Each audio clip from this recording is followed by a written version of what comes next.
everyone. I'm here at the Berlin Superbooth festival, which is basically a trade show for all the synths that are coming out, or have come out, or still in development from around the world. So I'm here with Nick Batt, who is the reason that I'm here, because he told me this festival is the most incredible kind of trade show, or it's for synth fanatics on the planet. And Nick runs this incredible site called Sonic State, which is the temperature and the barometer and the compass of all our opinions about synthesizers. Oh, that's very kind.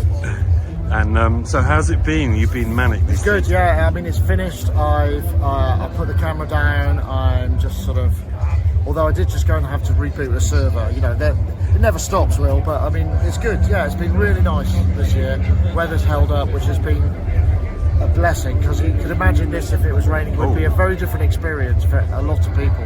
Yes. But, has that happened in previous years? there was 1 year where it did, but because the soil is very sandy, it doesn't get muddy, so it's kind of all right. Okay. It's just wet. Just a bit drizzly, and then you worry you might be dripping on some kind of expensive synth. I mean, imagine being in one of the tents, because there's loads of tents where there are people displaying synthesizers. Imagine that would be quite sketchy. That would be, yes. Yeah. I mean, it's sketchy. I mean, I've enjoyed wandering around them all, but I feel a bit worried for the people in them demonstrating, because it's quite loud and quite chaotic. There is a sort of amount of chaos. It's sort of, there are certain areas which are more chaotic than others. Some of the tents are a bit chaotic, and the gym can be a bit chaotic. Yeah. There's lots of noise, but we figured out how to do this. What we give everybody a headset mic, right, which is a cardioid microphone, so it means that you can't hear anything else around. Yeah.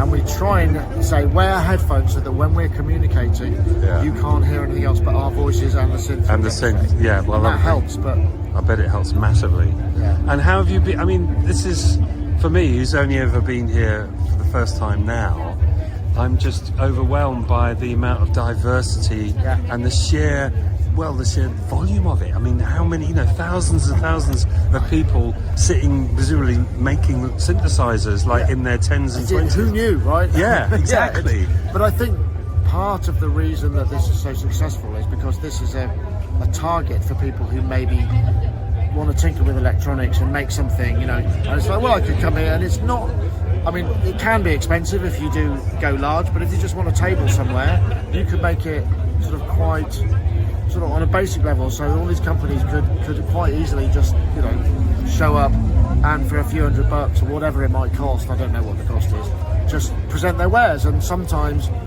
they might take it and everybody goes wow, and then suddenly you're off. You could be living your dream or whatever. Right. So it's very much like a sort of synth talent show in that way. In a way it can be. I mean, but it's an opportunity if you're not sure.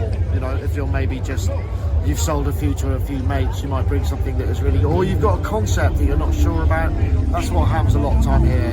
You can't buy it yet, but you can sort of evaluate it and tell the person who's making it, oh, that's a great idea, that sounds really good. Yeah, and I guess it must work for people because they come every year, and so they must be, I mean, what I love about it is that you cannot buy anything on there, because so it means that most of it's not available yet. Most of it's not available, but it's still in development, but it's just inspiring, isn't it? To sort of, presumably people inspire each other and other manufacturers. It's very energising. There's no sort of, it doesn't feel like it's a competitive environment of competing manufacturers. It's a bunch of people all going, hey, this is great, what are you doing? Oh, that's cool, we're doing this. And then you have, because you have music here as well, which I think this year it's raised its game a little bit. In the past it's been perhaps a tad more experimental, and they've got a little bit more, they're upping the sort of ante, because I think they could get massive artists here. And if you don't know, just over the woods, which you can't see, the other side of this building, there is a 10,000 seater stadium.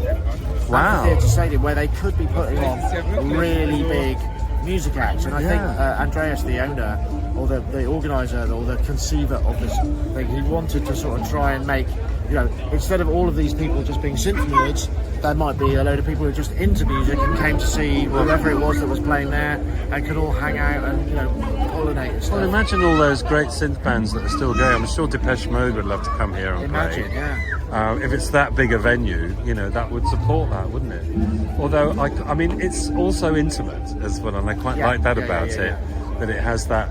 And everybody's very friendly. Everybody will talk to you, won't they, about what they're doing? And even if you bump into somebody you've never met before, you might start a conversation because you can see in each other's eyes there's that same demented. Absolutely. I mean, the thing is, obviously, for you and I, for some people in a similar situation, it's a very sort of, you get this weird parasocial sort of scenario where people know you because of what you do, or the music that you've made, or the videos that you make, in my case on YouTube, and so you get a lot of very friendly people, you know, which I don't know them obviously, but they, you know, but it doesn't feel weird or uncomfortable. It's just nice, a really good vibe. Yeah, really good vibe, and I think it must be energizing for all these people to come and share this community thing that they're all creating. It's basically a movement, isn't it? I mean, it sort of feels like it. It does. I know what you're saying. I mean, and everybody comes away feeling great, and, you know, and it just has a really good vibe to it. Yeah. Well, thanks a lot, and well done for being the 30-year contributor. Yeah. Wow. That was I'm not 30 years of this show. This show has only been going at this venue for maybe 5 or 6 years. They had another venue which was further down the Spree, which was the Funk House, which was the old GDR broadcasting house, which was honestly an amazing, I mean, this is a pretty amazing venue, but imagine a 1950s orchestral studio complex that was geared around radio broadcast. That was pretty special as well, but they outgrew it, you know. This is the whole scale of this. It's like, I was trying to think of how to describe it. It's sort of like, it's bigger than Longley, I think. I mean, you know, that's how I can imagine I tell you what I came up with. My closest one was the Arboretum. Oh, Westernburt Arboretum. It's about that size. And because if you, for those who look, all of these, you know, this is not the end of the woods. There's a huge amount of woods. In fact, there's another whole area of exhibits right, you know, a quarter of a mile that way in a little bungalow dorf, which is a kids camping area. They got rid of all the bunk beds and they put all of these synthesizer manufacturers in them for the weekend. It's crazy. No, it is great. And you know, for somebody who gets excited about finding a shop which might have a bit of synth action in it, a bit of Euro rack or something, you know, that you might find one of in a city like Bristol or Glasgow, and then you come here and you think, this is what it could be like if we really got our act together. And it seems to be a growing thing, doesn't it? Well, make it how you want it to be, you know, it's the kind of thing, and I think that's what Schneider's Andreas has done, and he's an absolute force of nature, you know, I mean, and the team, of course, but his initial sort of starting point was just a ball of energy going, this is what my vision, and it's really sort of grown something really amazing. Oh, well, thanks, Nick. They're really nice to talk to you about it all.